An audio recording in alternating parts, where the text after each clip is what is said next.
Hello, I'm Kelly, and this is Cobblecraft, K-A-0-K-A-O. Maybe you've had some radios for a while and you'd like to know how to talk on them. It's one thing to have the radios, it's another thing to be able to communicate. So let's talk about some general etiquette once you're on the airwaves. Maybe you've got a little Baofeng or something that you're using with GMRS, and more power to you. Let's figure out how to do some things here. So, you've probably heard people talking. You may have been talking. That's the important part. Get out there, push that PTT button, talk and listen.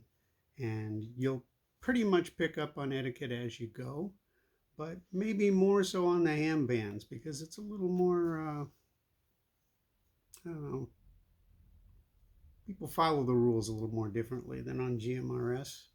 Uh, but those rules are kind of helpful when we're communicating. So, what are they? They're a loose bit of I guess just back to that word etiquette again. So let's talk about first, how do I call someone? I've got my radio here. There's a particular person I want to speak to.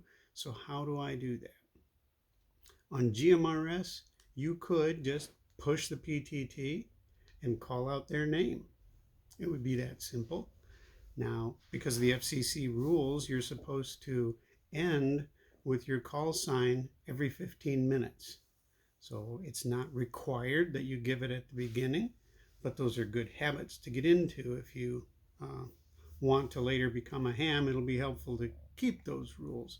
So in that case, I might call out WRKN 567.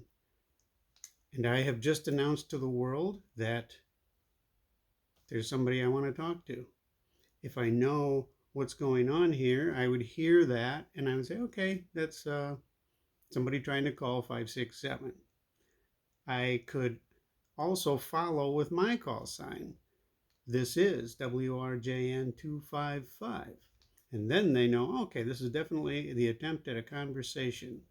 And that the first person you called is the recipient, the second person is the transmitter, and they're trying to contact that individual. If you're that individual, you respond. It's that simple.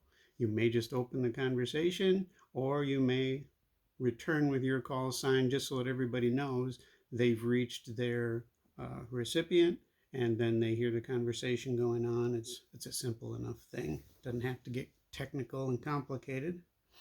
But keep in mind, while you're talking to this person, that you're sharing these airwaves. There's other people listening in, and they may even want to talk as well. Um, let's say they do. You're going to want to leave a little space in your conversation because you've got surely more than one friend out there. So when you're talking, they end their conversation or they end their statement maybe. Leave a little space there before you smash the PTT again, so that if somebody else wants to break into the conversation, they may throw in their call sign or their name, and that would be their indication that, hey, you mind if I join in? So let's say you're conversing or you hear a conversation and you want to be a part of it. When there's a break in that, you might say, oh, Whiskey Romeo here. And they would realize that, sorry, there we go. It was telling me it's time to make some coffee. They would realize that it's somebody else wants to join the conversation. At that point, you might have a round table. Before that, it's a rag chew where you got two people talking. Now you've got a round table. And typically then you would work them into the rotation. One person talks, the next person talks, the next person talks, and it goes around again. And somebody in the conversation would be wise to keep track of who came in what order. And then if you establish that order, as you end your conversation, you might even say, back to you, Joe, or back to you, Dan, or whatever, so that the next person in the conversation knows it's their turn to talk. Occasionally in a round table like this, you may need to speak directly to someone who's outside that line or that rotation, and you'd refer back to them, hey, Joe, blah, blah, blah. and then they might start off the rotation again from that person. But you can work all those things out as you go. These aren't rules, they're just established ways of communicating that seem to work pretty well. Let's see, you may hear people using Q codes. It's not as big in GMRS as it is in ham radio. Q codes are just an established way from way back when it was dit sort of stuff. Now these Q codes are used to say something quicker or more easily.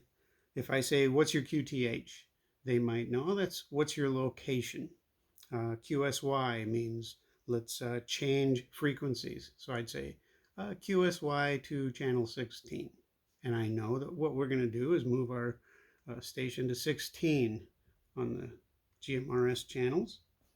QSL, that might mean to somebody, are you receiving what I'm saying? So QSL, and they would respond, yeah, QSL. That means they have received your transmission. Or they might say, no, I need you to repeat that. Okay, let's see, repeaters.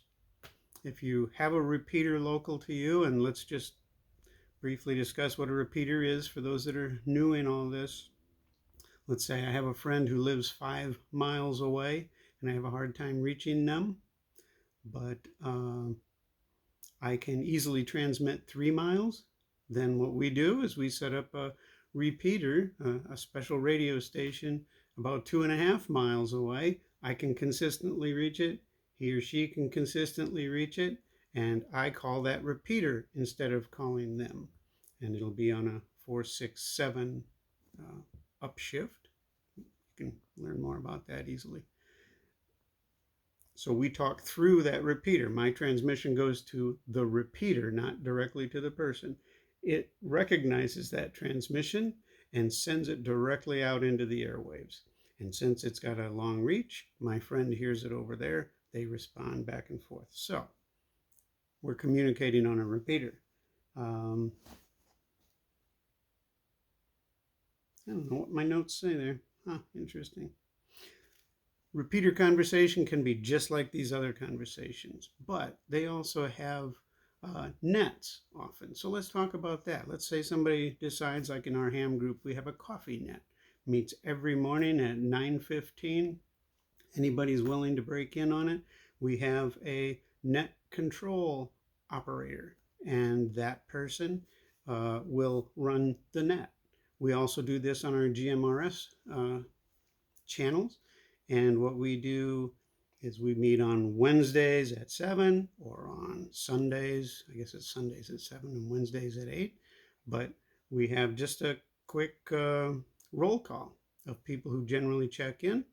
And then we'll go around that roll call again with people who did check in, and everybody will just share a little something about what's going on. It gives us a way to test our radios. Just because your radio is working well today doesn't mean it is every day. So we want to double check that. And this is one fun way to do that. But when you're on a net, you want to keep it organized. So when the net control operator calls your sign, then you respond. You may respond back with your call sign, or you may just talk. At the end of your transmission somewhere in there, you're going to want to give your call sign just to keep the FCC happy. But otherwise, it's not a big deal. You can just give your handle or whatever. This is just a very vague rundown. There's much more you can do, but the main thing is talk and listen. Get out there and don't be afraid. You're not going to get arrested for talking on your GMRS. Just have some fun. Enjoy the radio. KA0, KAO, and I'll be clear.